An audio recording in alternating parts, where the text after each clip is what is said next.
जय हिंद साथियों, स्वागत है आप सभी का यूथ क्लासेस जमुई पे। और अब हम लोग देखेंगे जो बिहार पुलिस के सेकंड शिफ्ट में क्वेश्चन पूछा गया था उन सभी को।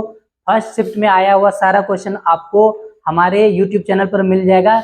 मैथ, रीजनिंग और जीके जीएस सबका मिल जाएगा, क्योंकि यहाँ से 2 लोग दिए थे एग्जाम, तो उसका बहुत सारा क्वेश्चन, लगभग सारा क्वेश्चन आपको मिल जाएगा।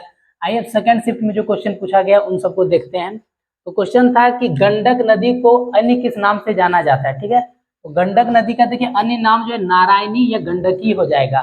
और ये नारायणी या गंडकी जो है इसे नेपाल में बोला जाता है। तो याद रखिएगा, गंडक नदी का अन्य नाम नारायणी, गंडकी। आप लोग मिला लीजिएगा, अगर ये सब क्वेश्चन आपके शिफ्ट में पूछा गया था तो आप लोग साथ ही साथ मिलाते जा सकते हैं। दूसरा है सबसे हल्की धातु कौन सी है। तो सबसे हल्की धातु जो है वो लिथियम होता है, और सबसे भारी धातु बोले तो वो ऑस्मियम हो जाता है। फिर आगे बंगाल विभाजन किस वर्ष हुआ। तो बंगाल विभाजन जो है 1905 में हुआ था, और उस समय भारत के जो गवर्नर थे वो था करजन। कौन था? करजन था 1905 में। फिर आगे पूछ रहे बिहार की किस महिला को पद्मश्री दिया गया है। बिहार की किस महिला को पद्मश्री मिला है। तो इसका आंसर हो जाएगा सुभद्रा देवी।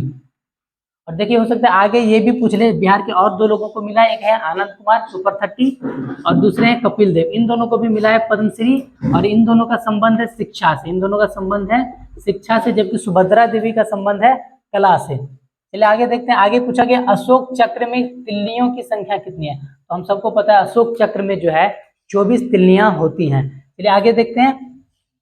ना चिपकने वाले बर्तन, ना चिपकने वाले बर्तन किसके बने होते हैं। तो इसका आंसर हो जाएगा टेफ्लॉन। जो बर्तन चिपकता नहीं है जिसमें भोजन, वो किसका बना होता है। तो टेफ्लॉन का बना होता है। आगे एक मार्स गैस से क्वेश्चन था कि मार्स गैस किसे कहते हैं। इसमें देखिए कंफर्म नहीं है कि क्वेश्चन क्या था। मार्स गैस जो है मीथेन को बोला जाता है, यानी CH4 को बोला जाता है।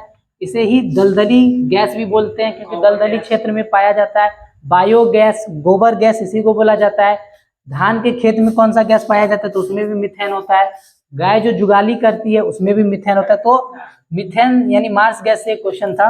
आगे फिर पूछा गया कांग्रेस के पहले मुस्लिम अध्यक्ष कौन थे। कांग्रेस के पहले मुस्लिम अध्यक्ष तो हो जाएंगे बदरुद्दीन तैयब जी। कौन हो जाएंगे? बदरुद्दीन तैयब जी। और फर्स्ट शिफ्ट में पूछा गया था कि कांग्रेस का पहला अधिवेशन कब हुआ था, और इसमें पूछा गया कि कांग्रेस के पहले मुस्लिम अध्यक्ष, तो ये हो जाएंगे बदरुद्दीन तैयब जी।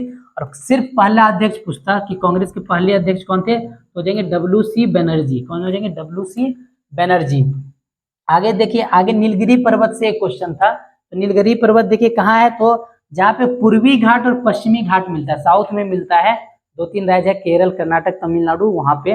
तो पूर्वी घाट और पश्चिमी घाट जहाँ मिलता है वहीं पे है हमारा नीलगिरी पर्वत। और नीलगिरी पर्वत की सबसे ऊंची चोटी का नाम है डोडा बेटा। ये भी आप लोग याद रखिएगा, हो सकता है आगे पूछे। तो पूर्वी घाट और पश्चिमी घाट जहाँ पे मिलता है वहीं पे है हमारा नीलगिरी पर्वत।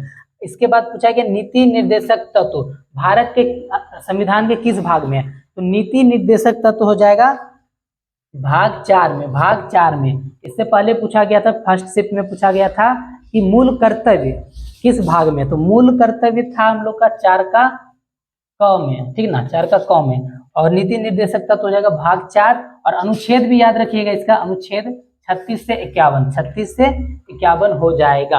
आगे बताना आप लोगों को, बताना नहीं, अगला सवाल था लाल सागर। लाल सागर कहाँ है। तो लाल सागर से एक क्वेश्चन था। देखिए लाल सागर जो है मध्य एशिया में है, और मिस्र और सऊदी अरब को जोड़ता है। मिस्र और सऊदी अरब के पास है लाल सागर। फिर आगे पूछा गया है कि कैबिनेट प्रणाली, कैबिनेट प्रणाली भारत में जो अपनाया गया है वो किस देश की संविधान से इंस्पायर होकर अपनाया गया। तो ब्रिटेन से लिया गया है हमारे संविधान में कैबिनेट प्रणाली। फिर एक क्वेश्चन है सिंधु घाटी सभ्यता के लोग किसकी पूजा करते थे। सिंधु घाटी सभ्यता के लोग किसकी पूजा करते थे। तो हो जाएगा पशुपतिनाथ। पशुपतिनाथ की पूजा करते थे सिंधु घाटी सभ्यता के लोग। और सिंधु घाटी सभ्यता की लिपि क्या थी ये भी याद रखिएगा। तो भाव चित्रात्मक की लिपि। हो सकता है आगे पूछ ले।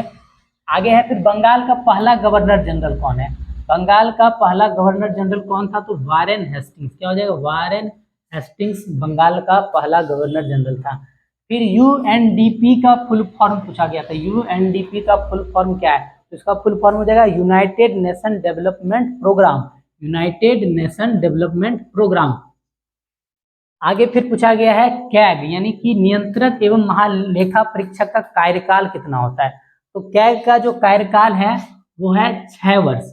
यानी 6 वर्ष उसका कार्यकाल है या फिर 65 वर्ष की आयु, इन दोनों में से कोई भी एक चीज पूरा हो गया तो उन्हें पद छोड़ना पड़ेगा, या तो 6 वर्ष या फिर 65 साल की आयु, ये दो बात। फिर एक देखिए राज्य एवं संघ से कुछ था, तो राज्य एवं संघ दोनों मिलके जिस पे काम करता है उस सूची को क्या बोलते हो सकता है, ये क्वेश्चन होगा कि राज्य और संघ जिनपे दोनों का अधिकार रहता है उस सूची को क्या कहते हैं, तो समवर्ती सूची कहते हैं। संभवतः यही क्वेश्चन पूछा गया होगा।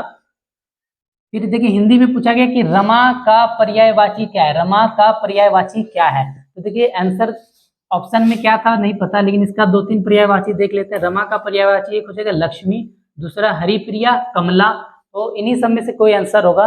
रमा का पर्यायवाची लक्ष्मी, हरिप्रिया, कमला। आगे है उत्कर्ष का विलोम क्या होता है, उत्कर्ष का विलोम होता है अपकर्ष, उत्कर्ष का विलोम हो जाएगा अपकर्ष। आगे फिर चिदंबरा, चिदंबरा जो पुस्तक है उसके लेखक के बारे में पूछा गया है। चिदंबरा के लेखक थे सुमित्रा नंदन पंत, सुमित्रा नंदन पंत। और हम लोग लेखक वाला जो किए थे डिस्कशन उसमें भी ये क्वेश्चन था, राहुल जी करवाए थे। आगे वंदे भारत, वंदे भारत जो बिहार में वंदे भारत पहली वंदे भारत जो बिहार में चलाई गई थी वो किन स्टेशनों या किन शहरों के बीच चली थी, तो वो हो जाएगा पटना और रांची। पटना और रांची के बीच बिहार में चलने वाला पहला वंदे एक्सप्रेस पटना और रांची के बीच चला था। फिर सफेद सोना पूछा कि सफेद सोना किसे कहते हैं, तो सफेद सोना कहा जाता है प्लेटिनम को, प्लेटिनम को बोला जाता है सफेद सोना। फिर एक क्वेश्चन है, देखिए ये सब बहुत बार डिस्कशन में हुआ है क्वेश्चन, मतलब लगभग क्वेश्चन आपको जो है हम लोग की डिस्कशन से मिल जाएगा। अगर आप लोग डिस्कशन से हमारे जुड़ते हैं तो उसमें लगभग ये सब क्वेश्चन आपको देखने को मिलेगा। आगे देखिए क्या फिटकरी का फॉर्मूला पूछा गया था, ये भी देखिए करवाया हुआ है। फिटकरी का फॉर्मूला एक दिन अभी हम लोग स्पेशल फॉर्मूला का क्लास किए थे जिसमें सिर्फ इंपॉर्टेंट फॉर्मूला को देखे थे। तो देखिए K2SO4Al2SO4 का होल थ्राइस 24H2O, फिटकरी यानी कि एलम, एलम का फॉर्मूला अगर पूछा जाए K2SO4Al2SO4 का होल थ्राइस और 24H2O हो जाएगा। और हमारे टेलीग्राम चैनल से भी जुड़ जाइए जिसका नाम है यूथ क्लासेस जमुई, और यूट्यूब चैनल को भी सब्सक्राइब कर लीजिए। डेली 1 बजे डिस्कशन होता है, अगर वहां से आप लोग जुड़ेंगे तो बहुत ही फायदा होगा।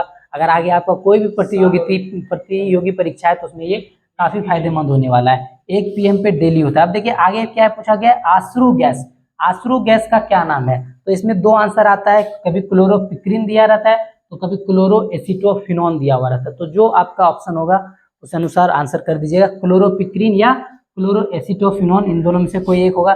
फिर पूछा गया सबसे कठोर पदार्थ कौन सा है, सबसे कठोर पदार्थ तो हीरा हो जाएगा जो कि कार्बन का एक अपरूप है। ठीक है, तो आप लोग देखिए हमारे YouTube चैनल को सब्सक्राइब कीजिए, साथ ही टेलीग्राम से जुड़ जाइए, क्योंकि हम लोग का जो ग्रुप डिस्कशन डेली 1 बजे होता है उससे काफ़ी क्वेश्चन मिला है। और जो नहीं तो आप टेलीग्राम पे जाइए, हमारे जो साथी जुड़े हुए हैं उनसे पूछिए, तो आपको पता चलेगा कि ये सब क्वेश्चन डिस्कशन में हुआ है या फिर नहीं। ठीक है, तो मिलेंगे अगले वीडियो में, तब तक के लिए जय हिंद, जय भारत, जय बिहार।